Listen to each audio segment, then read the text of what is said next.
প্রিয় দুর্গাপূজার শুভেচ্ছা। আজকে মহা অষ্টমী এবং অষ্টমীর শুভেচ্ছা সবাইকে। আপনারা সকলেই এসে আমাদের পূজাটাকে প্রাণবন্ত করে তুলুন। সবাইকে আপনারা আমন্ত্রিত। এই যে এটা আমাদের পুজোর গেট দিনের আলোতে। আমি রাত্রেটাও দেখাবো, দেখানোর চেষ্টা করব।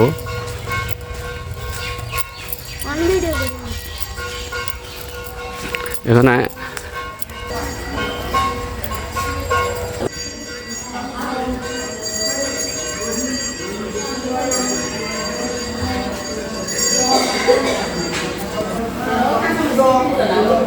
অষ্টমী পূজা চলতেছে।